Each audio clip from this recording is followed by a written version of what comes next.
నమస్తే. Welcome to Suman TV. ప్రస్తుతం మనతో పాటు in house business editor Anil Singh గారు ఉన్నారు. వారితో మాట్లాడదాం. నమస్కారం సార్. నమస్తే. సార్, రిజర్వ్ బ్యాంక్ కొత్తగా గైడ్‌లైన్స్ తీసుకొచ్చింది క్రెడిట్ కార్డ్స్ వాళ్ళకి. ఏంటి సార్ ఆ గైడ్‌లైన్స్ ఏంటి? ఇది యాక్చువల్‌గా ఎక్స్‌ట్రీమ్‌లీ ఇంపార్టెంట్ క్వెషన్. ఎందుకంటే చాలామంది హరాస్ అయ్యారండి. హరాస్మెంట్‌కి చాలామంది గురయ్యారు. Specially by the bankers, agents, recovery agents or kind of optional rules ఏదైతే ఇంతకుముందు ఉండిందో, ఇప్పుడు ఆ ఆప్షనల్ అనే వర్డ్, ఆ పదాన్ని తీసేసి అసలు డిలీట్ చేసేసిందనమాట ఆ రూల్స్‌లో నుంచి. ఆర్‌బీఐ ఇప్పుడు ఏం చేసిందంటే, ఇది new set of guidelines which would be mandatory for the banks to follow or for that matter anybody who issues a card. ఎందుకంటే ఈ మధ్య ఎందుకంటే ముందు మనం only nationalized banks and private banks చూసేవాళ్ళం అనమాట, క్రెడిట్ కార్డ్స్ ఇష్యూ చేసేవాడు. కానీ ఇప్పుడు ఏంటంటే ఎన్బిఎఫ్సిస్ కూడా క్రెడిట్ కార్డ్స్ ఇస్తున్నాయి. అంటే ఎన్బిఎఫ్సి అంటే ఏంటి? Non banking financial corporation, NBFC. So NBFCs కూడా తప్పకుండా ఈ రూల్ వర్తిస్తుంది అనమాట. సో ఆ రూల్స్ ఏంటంటే, ఫస్ట్ ఆఫ్ ఆల్ ఇది రూల్ పెట్టడానికి కారణం ఏంటంటే, కరోనా 2 సంవత్సరాలు ఉన్నప్పుడు బ్యాంకింగ్ యూసేజ్ అనేది కాస్తంత తగ్గింది. ఎందుకంటే అందరూ భయపడేసి కార్డులు మానేశారు. దాని తర్వాత అందరూ బాగా జాగ్రత్త పడ్డారు. అయితే కోవిడ్ లాక్‌డౌన్ అయిపోయింది. కోవిడ్ డేంజర్ అనేది తగ్గింది కాస్త. దాని తర్వాత సడెన్‌గా అప్లికేషన్స్ ఆఫ్ క్రెడిట్ కార్డ్స్‌ది 30% పెరిగిపోయింది ఇండియాలో. అంటే ఇంతకంటే ముందు దాదాపు 5.5 కోట్ల మంది క్రెడిట్ కార్డ్స్ వాడేవాళ్ళు. ఇప్పుడు 7.5 కోట్లు ఇండియన్స్ క్రెడిట్ కార్డ్ ఒకేసారి పెరిగింది. బాగా స్ట్రాంగ్‌గా పోస్ట్ కోవిడ్ అనమాట. కోవిడ్ తర్వాత. సో దీనివల్ల అర్థమైంది ఏంటంటే ఆర్‌బీఐకి, ఇంకా ఇక్కడ నుంచి ఇది ఇంకా పెరగనుందే గానీ తగ్గేది ఛాన్స్ లేదు. సో ఇక్కడ standard operating procedures. So standard operating procedures అంటే ఏంటంటే, బేసిక్‌గా వీటిల్ని ఎవరు కూడా, ఏ బ్యాంక్ కూడా ఎస్కేప్ అవ్వలేరు. ఖచ్చితంగా ఆ రూల్‌ని పాటించాల్సింది. ఆ రూల్స్ ఏంటో మనం చెప్తాను నేను మీకు. స్పెషల్లీ ఎస్ఓపీస్ అంటారు స్టాండర్డ్ ఆపరేటింగ్ ప్రొసీజర్స్‌లో. కన్జ్యూమర్ ప్రొటెక్షన్ మెజర్స్ పెరిగిపోతాయి. దీని తర్వాత క్రెడిట్ కార్డ్ ఎంత ఎక్కువగా యూసేజ్‌లోకి వస్తే అన్ని ఫ్రాడ్స్ జరుగుతాయి ఆన్‌లైన్‌లో. ఎందుకంటే ఇన్‌ఫాక్ట్ నేనే చెప్తానండి. నా నా క్రెడిట్ కార్డ్, నేను ఇండియాలో ఉన్నాను. నేను యూకే వెళ్ళలేదు ఆ డేట్ రోజుననమాట. అంటే నేను ఇండియాలోనే ఉన్నాను. కానీ నా కార్డ్ మాత్రము నేను ఎక్కడో బయట చోట్లో వెబ్‌సైట్‌లోనో, యాప్‌లోనో యూజ్ చేసుంటాను. దాని తర్వాత ఆ డీటెయిల్స్ అన్నీ ఒక హ్యాకర్ యూకేలో బ్రిటిష్ పెట్రోలియం పంప్‌లో పెట్రోల్ పోయించుకోనికి వాడుకున్నారు నా కార్డ్‌ని. అలా కూడా ఉంటుందా? నాకు జరిగింది. సో నేను ఇమ్మీడియేట్‌గా వెళ్ళేసేసి సైబర్ సెల్ ఏదైతే ఉందో, సైబర్ కౌంటర్ చేసే డిపార్ట్మెంట్ ఉంది మన దగ్గర. తెలంగాణ రాష్ట్ర ప్రభుత్వం హైదరాబాద్‌లో పోలీస్ కంట్రోల్ రూమ్ ఉందనమాట. So I immediately went and filed a complaint. తర్వాత నేను బ్యాంక్‌కెళ్ళాను. వాళ్ళు అడిగారనమాట, మీరు పోలీస్ కంప్లెయింట్ ఫైల్ చేసి ఇమ్మీడియేట్‌గా మాకా కంప్లెయింట్ రిపోర్ట్ ఇవ్వండి అని చెప్పేసి. So I did my duty. చేసేసాక వాళ్ళు వాళ్ళ ఇన్వెస్టిగేషన్స్ మొదలుపెట్టారు. దాని తర్వాత ఆ క్రెడిట్ కార్డ్ పైన ఉండే ఇన్స్యూరెన్స్ వల్ల, అంటే ఈ ఇన్స్యూరెన్స్‌కి మనం ఈఎంఐ ఆర్ ప్రీమియం కట్టాల్సిన అవసరం లేదండి. ఇది బై డిఫాల్ట్ మనకొస్తుందనమాట క్రెడిట్ కార్డ్‌తో. సో ఆ ఇన్స్యూరెన్స్ వల్ల ఏమైందంటే, నా కార్డ్‌లో నుంచి ఏదైతే, అది డెబిట్ కార్డ్ కావనివ్వండి ఆర్ క్రెడిట్ కార్డ్, అది ఎక్కడైతే వాడారో హ్యాక్ చేసేసి ఆ డబ్బులు నా అకౌంట్‌కి తిరిగొచ్చేసాయనమాట. So I got my money back. So I'm safe. కానీ ఈ కేసెస్ అనేటివి చాలా పెరిగిపోతున్నాయి. అంటే ఇంతకంటే ముందు ఒకవేళ 1000 కేసెస్ మొత్తం ఇండియాలో జరిగితే, ఇప్పుడు దాదాపు కొన్ని వేలల్లో జరుగుతున్నాయన్నమాట మొత్తం ఇండియాలో. It is going into multiples of 5 figures and 6 ఫిగర్స్‌లోకి వెళ్ళిపోతుంది.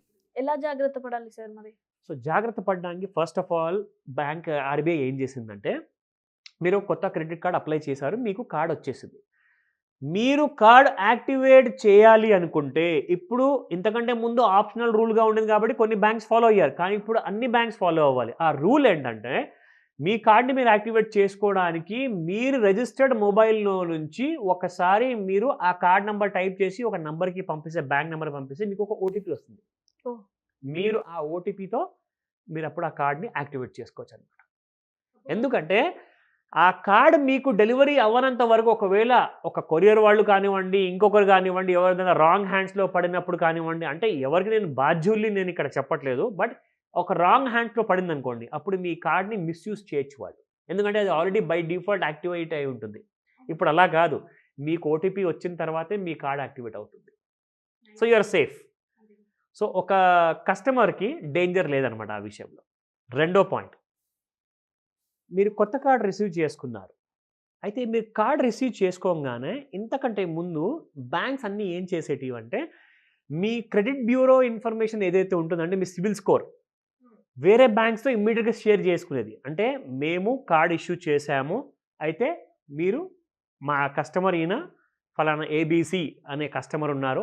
ఆ కస్టమర్ మా దగ్గర కార్డ్ తీసుకున్నారు కాబట్టి ఇది వారి డీటెయిల్స్ అని చెప్పేసి సిబిల్‌లో అప్‌లోడ్ అయిపోయేదనమాట. అన్ని బ్యాంక్స్ తెలిసిపోయేది. కానీ ఇప్పుడు అలా కాదండి.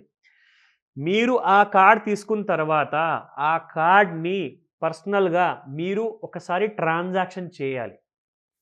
చేయనంత వరకు మీ క్రెడిట్ ఇన్ఫర్మేషన్ అప్పటిదాకా వేరే బ్యాంక్స్‌తో పంచుకునే పర్మిషన్ మీకు లేదు. బ్యాంక్‌కి లేదనమాట. సో, మీ ఇన్ఫర్మేషన్ మీరు ఒకవేళ మీ దగ్గర కార్డ్ వచ్చింది మీరు వాడలేదు. అప్పటిదాకా మీ ఇన్ఫర్మేషన్ పబ్లిక్ అవ్వదది. ఏ బ్యాంక్‌కి క్రెడిట్ ఇన్ఫర్మేషన్ బ్యూరోలో తెలీదనమాట. సో, అదొక అడ్వాంటేజ్ ఉంది. ఎందుకంటే ఇంతకుముందు ఏమవుతుంది అంటే మీరు కార్డ్ వాడకున్నా గానీ మీరు ఫలానా కార్డ్ ఆల్రెడీ అప్లై చేశారు గదండీ! మళ్ళీ మీకు కార్డ్ రాదని చెప్పేసి చెప్పేవాళ్ళు. ఆర్ చాలా మిస్‌కన్‌ఫ్యూజన్స్ అండ్ ఇన్ఫర్మేషన్ వచ్చేదనమాట. ఇప్పుడు అలా ఉండదు. ఎందుకంటే మీరు కార్డ్ అసలు తీసుకున్నారు గానీ మీరు వాడట్ల. సో, వాడనప్పుడు మీ డీటెయిల్స్ అసలు బ్యూరో ఇన్ఫర్మేషన్ ఎందుకెళ్ళాలి? అది ఇప్పుడు వెళ్ళదు. Now next important point 0% EMI అంటారు. ఇప్పుడు ఫర్ ఎగ్జాంపుల్ మీరు ఒక 20,000 వస్తువు కొన్నారండి. ఆ వస్తువు కొన్నాక ఆ అమౌంట్‌ని మీరు ఈఎంఐ కింద మీరు కన్వర్ట్ చేసుకోవచ్చనమాట. సో, చాలామంది ఏం చేస్తారంటే బ్యాంక్స్ ఇంట్రెస్ట్ చార్జ్ చేస్తారు. 0% ఈఎంఐ అంటారు గానీ ఇంట్రెస్ట్ కూడా చార్జ్ అవుతుంది అందులో. సో, ఒకవేళ మీరు ఆ ఈఎంఐలో ఇంట్రెస్ట్ కూడా యాడ్ చేస్తున్నారంటే ఆ బ్రేకప్ గూడా మీరు స్టేట్మెంట్‌లో కల్పించాలి కస్టమర్‌కి. ఇంతకంటే ముందు ఎలా ఉండేదంటే మీరు నెలకు 2,000 కట్టాలండి. అయిపోతుంది. ఒక సంవత్సరం కట్టండి 24,000 అవుతుంది. అంటే మీరు 20,000 వస్తువు తీసుకున్నారు. 4,000 ఎక్కువ కడుతున్నారు. ఎగ్జాక్ట్‌లీ. కానీ ఆ 4,000 విషయం మీకు సెపరేట్‌గా స్టేట్మెంట్‌లో రాకపోయేదనమాట ఇంతకు ముందుకు. ఇప్పుడు మ్యాండేటరీ. ఇప్పుడు అన్ని క్లియర్‌గా ఉండాలి. అంటే 0% ఈఎంఐ అంటే నిజంగానే 0% ఇస్తున్నారా? లేదంటే హిడెన్ చార్జెస్ వేస్తున్నారా? అన్న విషయం తెలియాలి కస్టమర్‌కి. సో, అదొక మంచి పాయింట్ అది. ఒక అప్లికెంట్ బ్యాంక్‌కి క్రెడిట్ కార్డ్ కోసం అప్లై చేశారు. కానీ ఆ అప్లికేషన్ రిజెక్ట్ అయింది. ఏం లేదండి. సింపుల్‌గా మీకు ఒక మెయిల్ పంపిస్తారో, లేదంటే ఎస్ఎంఎస్ పంపిస్తారో, "we are sorry according to our system parameters we cannot give you a card right now. Please try after 3 months" అని చెప్పేసి ఒక మెయిల్ వస్తుంది. ఆర్ మెసేజ్ వస్తుంది. కానీ ఇప్పుడు అలా కాదు. మీరు ఎందుకు రిజెక్ట్ చేశారు? ఆ కారణం కూడా అందులో ఉండాలి. స్పెసిఫిక్‌గా ఉండాలి. మీకేదో కారణం సిస్టమ్‌లో తెలిసింది కదండీ! ఆ కారణం తెలియాలి కస్టమర్‌కి. సో, ఒకవేళ ఆ కారణాన్ని తెలుసుకున్నారనుకోండి, వాళ్ళ తప్పుని సరిదిద్దుకుంటారని చెప్పే ఉద్దేశ్యంతో ఆ క్లారిటీ కూడా ఇవ్వాలని చెప్పేసి కంపల్సరీ చేసింది. రిజెక్ట్ అయితే అయ్యింది. కానీ కారణం చెప్పండి. ఇంతకుముందు ఏం చెప్పేవాళ్ళు కాదు. ఇప్పుడు అన్ని క్లియర్‌గా. చాలా బాదుకునేవాళ్ళండి చాలామంది. అసలు నా దగ్గర నా ఫైనాన్షియల్ రికార్డ్ అంతా చాలా క్లియర్‌గా ఉందని చెప్పేసి చాలామంది మండిపడేవాళ్ళు. అయినా గాని ఎందుకు రిజెక్ట్ అయింది? సో, అలాంటప్పుడు మీరు కారణం చెప్పకపోతే సో, అది బ్యాంక్ తప్పవుతుందనమాట. సో, ఇప్పుడు తెలిసిపోతుంది మీకు. Existing customer who is using a credit card. ఆయనకి పర్సనల్ రీజన్స్ వల్ల ఆ క్రెడిట్ కార్డ్ క్లోజ్ చేసుకోవాలనుకుంటున్నారు. So, card should be honoured closure request ఒకవేళ ప్లేస్ చేస్తే 7 డేస్ లోపల ఆ క్రెడిట్ కార్డ్ క్లోజ్ అయిపోవాలి. 7th డే తర్వాత నుంచి 8th డే వరకు ఒకవేళ కార్డ్ అలాగే యాక్టివ్ మోడ్‌లో ఉందనుకోండి, ఆ 8th డే నుంచి ప్రతి రోజుకి 500 చొప్పున పెనాల్టీ బ్యాంక్ పే చేయాలి కస్టమర్‌కి. ఎందుకంటే చాలా సార్లు ఏమవుతుందంటే సరిగ్గా ఆన్ టైమ్‌కి రెస్పాన్స్ ఒక్కొక్కసారి దొరకదు. కానీ కస్టమర్ ఇక్కడ ఒక మెంటల్ హరాస్మెంట్‌కి గురవుతారనమాట. ఇవన్నీ టెన్షన్స్ వల్ల నాకు ఇంకా చార్జెస్ పడతాయేమో అని చెప్పి భయంలో ఉంటారు. సో, కస్టమర్ చెప్పినప్పుడు 7 డేస్ లోపల ఆ టైమ్ ఫ్రేమ్‌లో క్రెడిట్ కార్డ్ క్లోజ్ అయిపోవాలి. అవ్వకపోతే ₹500 పర్ డే ప్రకారంగా they have to pay the penalty. మీరు ఎన్ని రోజులు పోస్ట్‌పోన్ చేస్తే అన్ని రోజులు మీరు పే చేసుకోవాలి కస్టమర్‌కి. అది కంపల్సరీ. ఇంతకుముందు ఎలా ఉండేది సార్? ఇంతకుముందు ఏంటంటే always we will take 5 working days, 1 week, 4 days in a week అని చెప్పేవారు. ఎందుకంటే అప్పుడు ఎవరి బ్యాంక్ ఇష్టం వాళ్ళదనమాట. ఇప్పుడు ఏంటంటే స్టాండర్డ్ ఆపరేటింగ్ ప్రొసీజర్ కాబట్టి ఎస్ఓపి వచ్చేసింది కాబట్టి 7 డేస్ అన్న రూల్ అందరికీ చెందుతుంది ఇప్పుడు ప్రతి బ్యాంక్‌కి. సో ఎవరు కూడా we are sorry our systems are down. No we have already initiated the procedure but the things are not happening అని చెప్పి ఎక్స్‌క్యూజెస్ మీరు ఇవ్వలేరు. మీరు ఎన్నైనా చెప్పుకోండి. కస్టమర్‌కి మాత్రం ఎవ్రీ డే ₹500 చొప్పున మీరు కట్టుకోవాల్సిందే. So it's good. అదొక good news to all the credit card holders. ఇది చాలా ఇంపార్టెంట్ అండి. చాలామంది ఏం చేస్తారంటే క్రెడిట్ కార్డ్స్ తీసుకుంటారు కానీ వాడరు. అవును సార్. ఇది మెయిన్. 3 నెలలు అయిపోతాయి వాడరు. 6 నెలలు అయిపోతుంది. సంవత్సరాలు అయిపోతాయి ఒక్కొక్కసారి. కానీ యూజ్ చేయరు. చెయ్యరు. అది అలాగే పడుంటుంది. కొంతమంది అయితే ఆ కవర్‌ని కూడా ఓపెన్ చేయరండి. అలాగే పడేస్తారు పక్కన.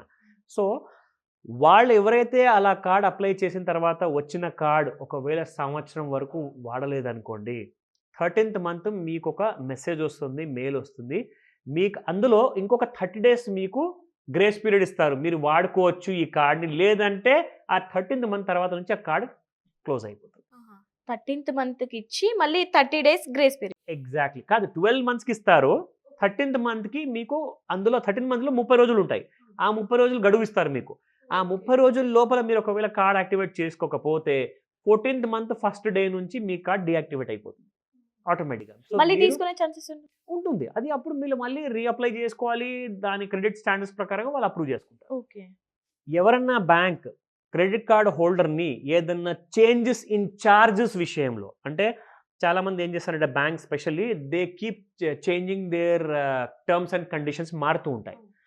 అవన్నీ కస్టమర్‌కి చెప్పకుండానే వాళ్ళు ఏం చేస్తారంటే ఆ కొత్త చార్జెస్‌ని స్టార్ట్ చేసేస్తారన్నమాట కస్టమర్ క్రెడిట్ కార్డ్ స్టేట్మెంట్‌లో వేయడం. అదొక పెద్ద భారంగా మారిపోతుంది చాలామందికి. సో అది మీరు చెప్పా పెట్టకుండా ఎందుకు చేశారని చెప్పేసి మీరు బ్రాంచ్ కన్నా ఎళ్లి తెలుసుకోవాలి. లేదంటే మీరు కస్టమర్ కేర్‌కైనా కాల్ చేయాలి. అలాంటి పరిస్థితి ఇప్పుడు మీకుండదు. డైరెక్ట్‌గా first of all in advance 30 days ముందు మీరేదైనా కొత్త చార్జెస్ మొదలుపెట్టబోతున్నారు అంటే 30 రోజుల ముందు ఎక్స్‌క్లూజివ్‌గా ఒక కొరియర్ అన్నా వెళ్ళాలి, ఒక ఈమెయిల్ అన్నా వెళ్ళాలి, దాంతో పాటు ఎస్ఎంఎస్ కూడా వెళ్ళాలి. దట్ ఆఫ్టర్ 30 డేస్ నుంచి మేము కొత్త చార్జెస్ మీ కార్డ్ పైన వేయబోతున్నాము అన్న విషయం మీరు చెప్పాలి అడ్వాన్స్‌లో. సో కస్టమర్‌కి నచ్చిందనుకోండి కంటిన్యూ చేస్తారు. లేదంటే క్లోజ్ చేసేసుకుంటారు. So that's a very good information for all the credit card holders. ముఖ్యంగా ఈ క్రెడిట్ కార్డ్ విషయం తర్వాత చాలా మందికి మైండ్‌లో ఉంటుంది డెబిట్ కార్డ్స్ గురించి. అదే సార్ నేను అడుగుదాం అనుకుంటున్నాను. క్రెడిట్ కార్డ్ గురించి రిజర్వ్ బ్యాంక్ ఇలా గైడ్‌లైన్స్ ఇచ్చిందని అంత క్లియర్ కట్‌గా చెప్పారు కదా! మరి ఈ డెబిట్ కార్డ్ ఏంటి అని? ష్యూర్. డెబిట్ కార్డ్స్ ఎవరి దగ్గర ఉండాలి అంటే ఖచ్చితంగా సేవింగ్స్ అకౌంట్స్ బ్యాంకులో ఉన్న వారికే ఉండాలి. ఇంతవరకు ఆప్షనల్ రూల్స్ ఏం పెట్టారంటే ఫర్ ఎగ్జాంపుల్ మీ దగ్గర ఆ బ్యాంక్‌లో లోన్ అకౌంట్ ఉంది. లేదంటే క్యాష్ క్రెడిట్ సిస్టమ్ ఉందనుకోండి. అయినా కానీ వాళ్ళకి అంటగట్టేవాళ్ళనమాట. లేదండి మీ దగ్గర డెబిట్ కార్డ్ లేకపోతే we cannot give you services ఖచ్చితంగా ఉండాలి. ఇప్పుడు అలాంటిది లేదనమాట.